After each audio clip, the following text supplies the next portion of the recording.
Apa kabar pemirsa? Kembali kami perbaharui informasi Anda seputar Sulawesi Tenggara, Indonesia, dan dunia yang telah dirangkum tim redaksi kami. Bersama saya Reski Amalia dalam program Make News Malam.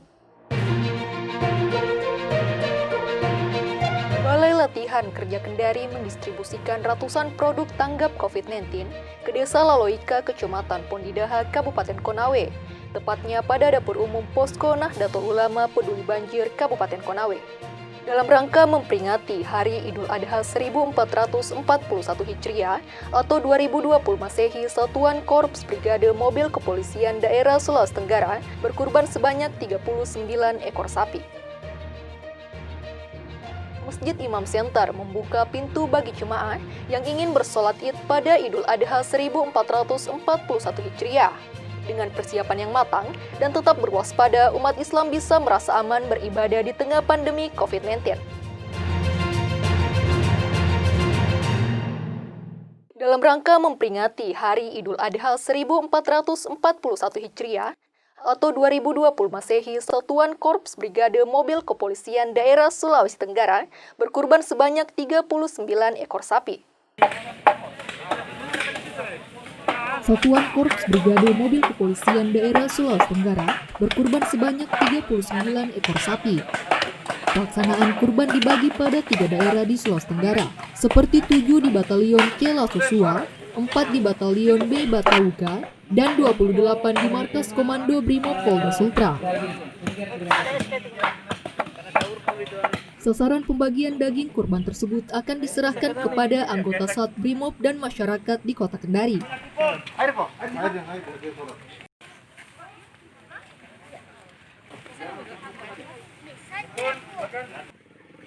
Kita melakukan kegiatan yang pertama tadi pagi sudah melakukan sholat Idul Adha di lapangan Mako Satrimo Polda Sulawesi Tenggara dan dilanjutkan oleh panitia pemotongan kurban, memotong sapi, menyembelih kurban jumlah 39 sapi, yang diantaranya kita 28 di Satrimo Kendari ini dan 4 di Batalion B Batauga dan 7 di Kompi 2 Batalion C Kota.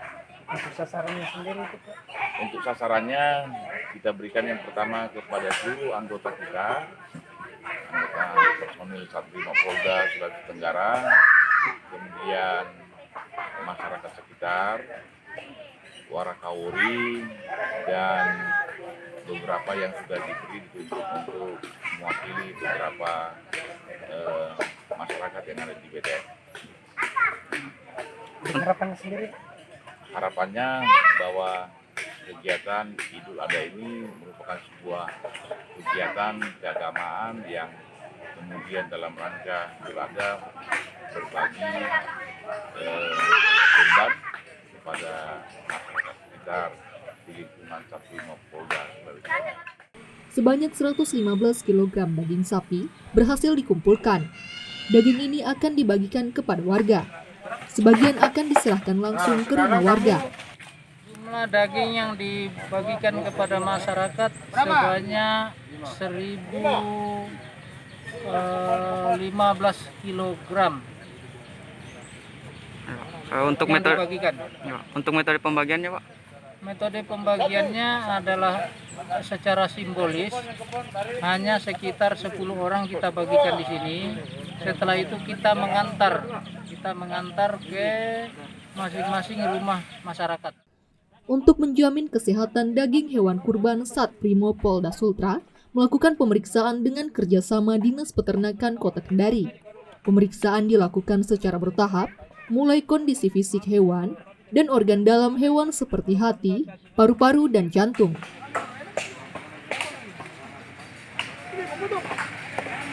Kadang-kadang suatu ternak atau suatu hewan itu kita melaksanakan pemeriksaan itu ada 2 item, ada 2 proses. Misalnya pertama antemortem, kemudian yang kedua postmortem. Antemortem itu adalah pemeriksaan secara fisik. Kalau kurban ini kan dia harus misalnya dia sehat, tidak kurus, kemudian secara jasmani misalnya dia tidak cacat. Nah, itu antemortemnya. Kemudian dari segi pengamatan secara luarnya juga, misalnya dilihat dari hidungnya, kemudian kalau misalnya hidungnya kering, maka dia tidak layak sebenarnya, karena dia mungkin demam atau apa di situ. Tapi kalau misalnya dia basah, maka dia layak untuk dipotong. Tadi katakan bahwasanya kalau misalnya kering hidungnya itu misalnya dehidrasi, kekurangan air, makanya harus sapi ini harus diminum, bawahnya minum dia, samping pakan juga harus tetap dikontrol. Dari Kendari, Taswin Tahang, Mekdo TV melaporkan. Balai Latihan Kerja Kendari mendistribusikan ratusan produk tanggap COVID-19 ke Desa Laloika, Kecamatan Pondidaha, Kabupaten Konawe. Tepatnya pada Dapur Umum Posko Nahdlatul Ulama Peduli Banjir, Kabupaten Konawe. Balai Latihan Kerja Kendari mendistribusikan ratusan produk tanggap COVID-19 ke Dapur Umum Posko Nahdlatul Ulama Peduli Banjir di Desa Laloika, Kecamatan Pondidaha, Kabupaten Konawe. Produk yang disalurkan berupa makanan siap saji yang berjumlah kurang lebih 100 kotak buatan peserta pelatihan. Rencananya akan dibagikan kepada korban terdampak banjir yang berjumlah 417 jiwa. Selain itu, BLK Kendari juga memberikan bantuan beras 5 kg sebanyak 20 karung yang nantinya diharapkan dapat meringankan beban korban banjir. BLK Kendari juga menyerahkan masker serta uang tunai kepada korban banjir. Dan ini bentuk kepedulian kami dari BLK Kendari, sekaligus amanah dari Ibu Menteri Ketenagakerjaan Republik Indonesia agar BLK Kendari khususnya tidak hanya sekedar melakukan kegiatan pelatihan berbasis kompetensi, tapi juga melakukan kegiatan pelatihan tanggap COVID, termasuk ada bencana banjir seperti ini, itu menjadi bagian dari tanggung jawab moral kami juga. Dan kami berharap kiranya seluruh pihak, siapa saja yang memiliki kemampuan, ayo mari kita kunjungi, kita sapa, kita santuni saudara-saudara kita di sini agar bisa mereka merasa bahwa mereka tidak sendiri. Banyak saudara-saudaranya yang memperhatikan dan mau berbagi dengan mereka di tengah suasana seperti ini. Besar harapan mudah-mudahan kami, terkhusus masyarakat yang ada di lintasan SPE ini sudah kondisi yang rutinitas untuk tiap tahunnya. Besar harapan mungkin dari pemerintah daerah Kabupaten Konawe, pemerintah provinsi, bahkan pemerintah pusat bisa memikirkan ini sekiranya banjir ini tidak terulang kembali, bisa melakukan pembangunan infrastruktur seperti pembuangan dan yang lainnya yang tentunya ini menjadi PR besar bagi kita semua, dan kita sebagai masyarakat tentunya tidak bosan-bosan untuk mengusulkan kepada pemerintah baik yang ada di kabupaten, provinsi maupun pusat. Tentunya pada kesempatan sore hari ini sekali lagi kami dari relawan NU Peduli sekaligus kami korban banjir mengaturkan rasa terima kasih yang sangat mendalam atas kehadiran beliau untuk yang kedua kalinya telah bersama-sama bergabung bersama kami. Mudah-mudahan beliau senantiasa diberikan kesehatan, keberkahan, dan tentunya menjadi kesuksesan dunia dan akhirat. Amin. Dari Konawe, Taswin Tahang, Mekdo TV melaporkan. Nur Endang Abbas kini resmi menjadi sekretaris daerah setelah pelantikan dan pengambilan sumpah jabatan oleh Gubernur Sulawesi Tenggara pada Senin 3 Agustus 2020. Setelah beberapa tahun, jabatan Sekretaris Daerah Provinsi Sulawesi Tenggara belum ada yang definitif. Kini jabatan Jenderal Aparatur Sipil Negara ini akhirnya memiliki pejabat definitif. Adalah Nur Endang Abbas dilantik menjadi Sekretaris Daerah Provinsi Sulawesi Tenggara oleh Gubernur Sulawesi Tenggara, Ali Masih pada 3 Agustus 2020. Bersumpah. Demi Allah, saya bersumpah Bahwa saya akan setia dan taat kepada Undang-Undang Dasar Negara Republik Indonesia tahun 1945 serta menjalankan peraturan perundang-undangan dengan seluruh-seluruhnya demi dharma bakti saya kepada bangsa dan negara bahwa saya dalam menjalankan tugas jabatan akan menjunjung etika jabatan, bekerja dengan sebaik-baiknya, dengan penuh rasa tanggung jawab, bahwa saya akan menjaga integritas, tidak menyalahgunakan kewenangan, serta menghindarkan diri dari perbuatan tercela. Menurut Ali Masih, prosesnya sesuai dengan aturan awal. Diseleksi terbuka, direkomendasi ASN dan diusulkan Kementerian Dalam Negeri. Selanjutnya disetujui oleh Presiden hingga akhirnya dilantik menjadi sekretaris daerah. Secara resmi melantik Saudari Dr. Haja Nur Endang Abbas, SCMSI, sebagai Sekretaris Daerah Provinsi Sulawesi Tenggara berdasarkan keputusan Presiden Republik Indonesia nomor 117/TPA tahun 2020 tanggal 17 Juli 2020. Saya percaya bahwa saudari akan melaksanakan tugas dengan sebaik-baiknya sesuai dengan tanggung jawab yang diberikan. Semoga Allah Subhanahu wa Ta'ala, Tuhan Yang Maha Esa, bersama kita atas nama Presiden Republik Indonesia, Gubernur Sulawesi Tenggara Ali Masih. Politisi Partai Nasional Demokrat ini berpesan agar semua pihak menerima sekretaris daerah baru. Kita sepenuhnya harus menyadari bahwa tantangan tugas-tugas pemerintah Provinsi Sulawesi Tenggara akan semakin berat, akan semakin banyak, karena banyak tunggakan dan ketertinggalan. Tadi telah sampaikan hampir kurang lebih serentak, terutama untuk memenuhi tuntutan dan harapan masyarakat.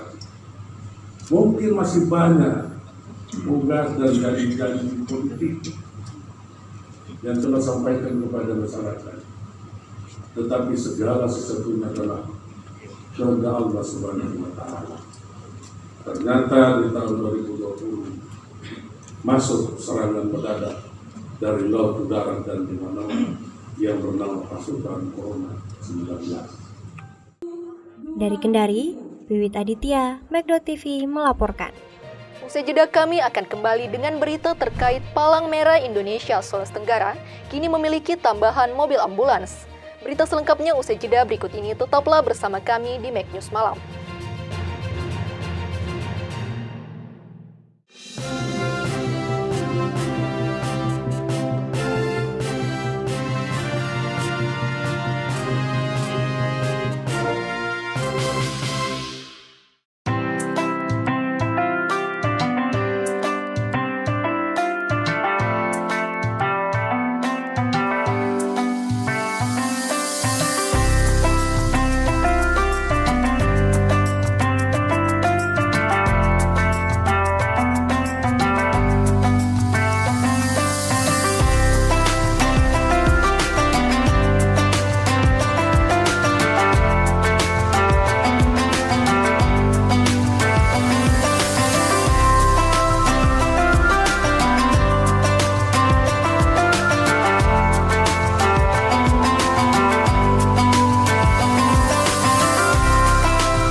Citraland Kendari terus menghadirkan berbagai tipe rumah bagi masyarakat di ibu kota Provinsi Sulawesi Tenggara.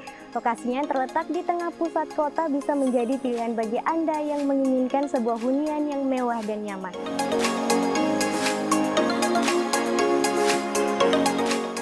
Rumah modern dengan harga sangat terjangkau dan kemudahan fasilitas serta lingkungan yang benar-benar asri, hijau, dan tertata rapi.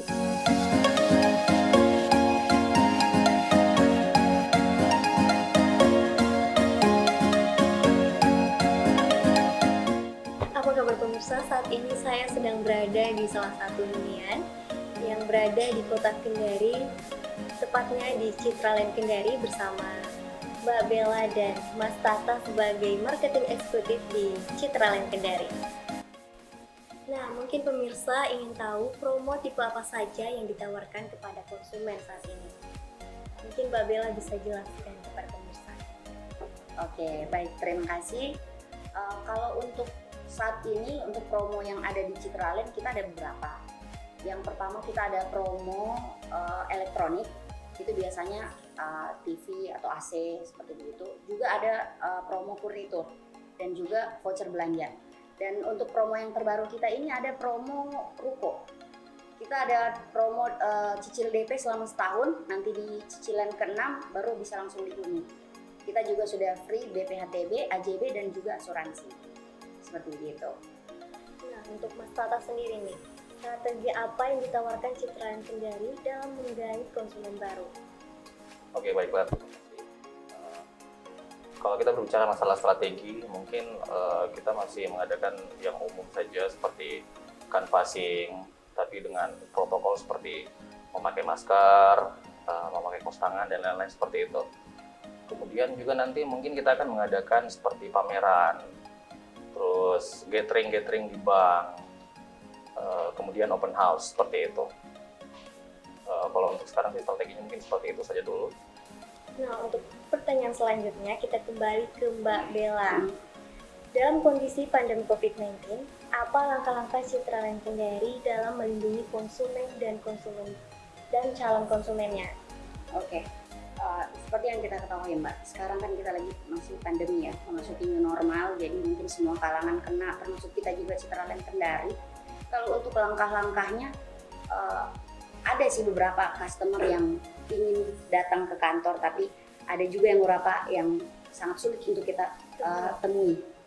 Jadi caranya kita masih tetap merangkul customer dengan cara kita masih tetap telepon, via telepon ataupun WhatsApp, untuk membagikan promo apa saja yang ada di Citraland Kendari. Daring ya Mbak? Iya, lewat daring juga. Kemudian kalaupun ada customer yang tetap mau datang ke kantor, ya seperti yang Mas Tata bilang tadi, kita masih melakukan protokoler itu, mengikuti SOP pemerintah dan kesehatan, seperti memakai masker dan face shield juga. Seperti begitu. Pertanyaan selanjutnya kita kembali ke Mas Tata. Seperti apa sih konsep dari tipe hunian yang terbaru saat ini, mungkin bisa dijelaskan kepada pemirsa di rumah? Oke, baiklah, terima kasih. Kalau untuk yang terbaru, jadi kami itu ada dua tipe yang baru mau launching ini, seperti Vienna Boulevard, terus tipe Sofia. Nah, saya jelaskan dulu mengenai tipe Vienna Boulevard. Jadi kalau untuk ukuran kafling, Vienna Boulevard ini ada dua tipe, yang pojok dan yang tengah. Nah, yang pojok ini ukurannya 12 x 22 dengan bangunan yang sama ya, 245.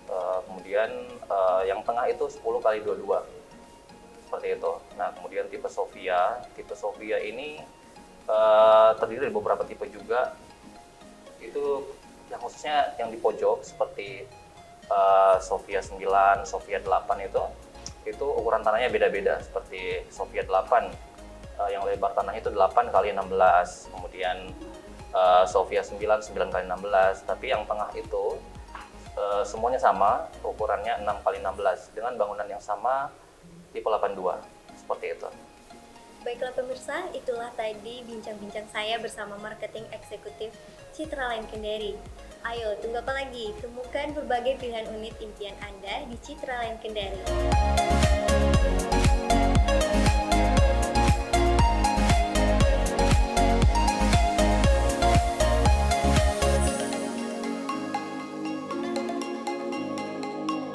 Halo Sobat, menjaga imunitas melalui nutrisi sehat itu penting. Mau tahu nutrisi sehat yang bisa membantu penguatan imun kita? 1. vitamin A menjaga struktur sel di kulit, saluran pernapasan, dan kesehatan usus. 2. Vitamin B khususnya B6, B9, dan B12 berkontribusi pada respon pertama tubuh setelah diketahui sebagai patogen. 3. Vitamin C dan E. Ketika tubuh melawan infeksi, tubuh mengalami apa yang disebut stres oksidatif. 4. Vitamin D. Beberapa sel kekebalan membutuhkan vitamin D untuk membantu menghancurkan patogen yang menyebabkan infeksi. 5. Zat besi, zinc, selenium. Tubuh membutuhkan zat besi, zinc, dan selenium untuk pertumbuhan sel kekebalan tubuh di antara fungsi-fungsi lainnya. Jadi, betapa pentingnya imunitas untuk tubuh kita, termasuk agar bisa melawan virus corona. Sultra cerdas untuk negeri.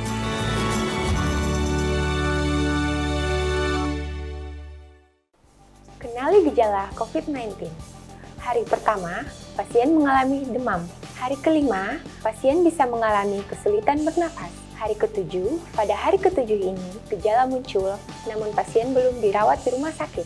Hari ke-8, pada titik ini, pasien dengan kasus yang parah 15% mengalami sindrom gangguan pernapasan akut. Hari ke-10, jika pasien memiliki gejala yang memburuk, ini adalah waktu ketika penyakit COVID-19 membuat pasien harus dirawat di ICU. Hari ke-17, rata-rata pasien yang pulih bisa keluar dari rumah sakit setelah 14-18 hari perawatan. Selalulah mencegah dan taat akan protokol kesehatan. Sultra cerdas untuk negeri.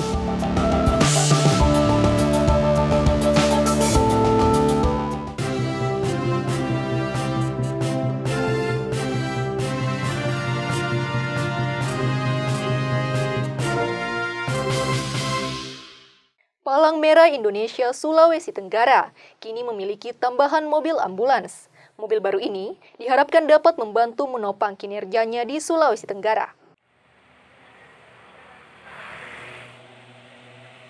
Palang Merah Indonesia Sulawesi Tenggara kini memiliki tambahan mobil ambulans. Mobil ini diharapkan dapat membantu menopang kinerja Palang Merah Sulawesi Tenggara. Ambulans ini merupakan bantuan Palang Merah Indonesia untuk memudahkan dalam melakukan aksi kemanusiaan nantinya.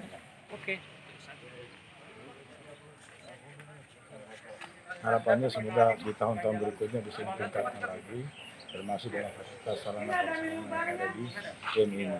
Dan kita lagi menyelesaikan rumah sakit kita, kemudian juga kebutuhan terhadap kantong darah kita lagi meningkatkan, dan yang terlebih penting peningkatan SDM kita di kepengurusan TNI, sehingga dari hari ke hari bisa kita selesaikan yang menjadi tugas penting terhadap tugas pokok kita di Palang Merah Indonesia Sulawesi Tenggara. Besar harapan kami semua pengurus TNI tetap kompak dan memberikan masukan, dan saya tidak bisa bekerja sendiri, sekretaris tidak bisa bekerja sendiri, tapi ini adalah bagian rumpun besar keluarga TNI untuk melaksanakan tugas-tugas kemanusiaan di bumi Anua Sulawesi Tenggara. Ketua Dewan Perwakilan Rakyat Daerah Provinsi Sulawesi Tenggara ini juga berjanji akan menyelesaikan renovasi Rumah Sakit Palang Merah Indonesia Sulawesi Tenggara, sehingga dapat beroperasi dengan baik. Dari Kendari, Swintahang, Megdo TV melaporkan. Usai salat Idul Adha di Masjid Al-Kausar Kendari, hewan kurban milik Presiden Republik Indonesia Joko Widodo diserahkan kepada Imam Masjid Al-Kausar melalui Gubernur Sulawesi Tenggara. Sebanyak 2 ekor sapi jantan yang merupakan bantuan hewan kurban dari Presiden Republik Indonesia Joko Widodo dan Gubernur Sulawesi Tenggara Ali Masih. Daging kurban kemudian akan dibagikan kepada warga yang sebelumnya telah mendapatkan kupon.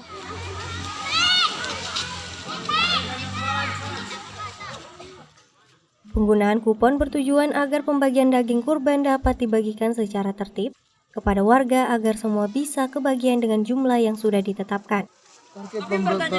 Pembagiannya ini tidak melalui kupon, harus melalui data UPZ, ya UPZ zakat fitrah. Itu ada kita data itu melalui itu. Di sekitar ini masyarakat samping masjid sebelah sana, samping laut, kemudian jamaah Masjid Raya Al-Kausar, kemudian kepada yang berkorban yang punya wajib mendapat haknya mereka yang korban. Berdasarkan keterangan imam masjid, Daging kurban akan dibagikan di beberapa lokasi di kota Kendari. Dari Kendari, Wiwit Aditya, Magdo TV melaporkan. Masjid Imam Center membuka pintu bagi jemaah yang ingin bersolat Id pada Idul Adha 1441 Hijriah. Dengan persiapan yang matang dan tetap berwaspada, umat Islam merasa aman beribadah di tengah pandemi COVID-19. Hujan tidak menyurutkan niat umat Islam area metropolitan Washington DC untuk sholat berjamaah pada hari Idul Adha. Di Masjid Indonesian Muslim Association in America atau Imam Center, salat Id tetap berjalan dengan protokol pengamanan diri mengantisipasi COVID-19. Karena sudah lebih dari 4 bulan ya, dan masyarakat itu antusias ingin kembali ke masjid. Dan ini suatu momentum yang kita bisa akomodir. Tak hanya warga Indonesia, mereka juga datang dari berbagai latar belakang yang berbeda, seperti Zainab dari Aljazair. We feel here as a family. I just feel as I'm home because I used to came also to have a breakfast for Ramadan, and it is very organizing. It's very clean. The people are so nice. They welcome. And seriously, when I came here, I don't feel that I am alone or I'm in America. I just feel I'm with my brother and sister in Islam. Sekalipun tidak seramai biasanya, sekitar 200 warga muslim hadir dan terbagi dalam 3 shift sholat sejak pukul 7.30 pagi untuk menjaga jumlah umat dalam masjid masing-masing shift. Mengikuti aturan dari pemerintah negara bagian Maryland, Imam Center hanya membuka 50% kapasitas dari masjid ini. Selain itu, para pemuka agama juga diminta untuk lebih kreatif agar tetap bisa menjalankan ibadah tanpa meminta jemaahnya untuk datang ke rumah ibadah. Sholat berjamaah di masa pandemi memang butuh koordinasi lebih, apalagi dalam perayaan Hari Idul Adha kali ini. Selain harus menerapkan pembatasan jarak dan mengharuskan penggunaan masker, jemaah diminta untuk melakukan wudhu di rumah masing-masing. Namun tetap saja ada tantangan dalam penerapan protokol penjagaan diri. Kayak bawa anak kecil itu masih dibawa, padahal kan ada peraturannya anak di bawah 10 nggak boleh, tapi masih ada yang bawa. Karena kan kita juga takut kan, kayak misalnya turiski gitu, karena bisa bahaya gitu sedangkan ini komunitas kita bersama kan, kita harus menjaga ya buat kenyamanan bersama gitu. Masjid Imam Center juga punya tim manajemen yang berfokus pada panduan COVID-19 agar umat bisa dengan nyaman beribadah. Dan panduan ini terbukti membantu dalam menghadapi perayaan dengan jumlah umat yang lebih besar. Dari 1,5 bulan yang lalu, jadi setiap Jumatan itu memang sudah ada protokolnya sendiri, jadi itu sudah menjadi suatu standar prosedur ya. Jadi kita cuma hanya mengantisipasi lebih ke parkiran aja sama crowd. Jemaah Imam Center juga berbagi kepada sesama dan untuk pertama kalinya memfasilitasi kurban lokal bagi warga setempat, terutama bagi yang ekonominya terdampak akibat pandemi. Jadi kita tetap memberikan opsi penyaluran bisa ke Indonesia atau kita open opsi untuk melakukan penyembelihan hewan kurban di sini. Nah, di sini pun nanti kita akan distribusikan daging hewan kurban kepada masyarakat yang membutuhkan. Selain membuka pintu bagi jemaah yang ingin sholat di masjid, Imam Center juga menyiarkan sholat dan khutbah melalui Zoom dan Facebook bagi warga yang memilih sholat di rumah. Dari Silver Spring, Maryland, Virginia Gunawan dan Rere Wahyudi, VOA. Informasi yang baru saja Anda saksikan menjadi penutup Make News Malam hari ini. Saya Reski Amalia dan kru yang bertugas pamit undur diri. Wassalamualaikum warahmatullahi wabarakatuh.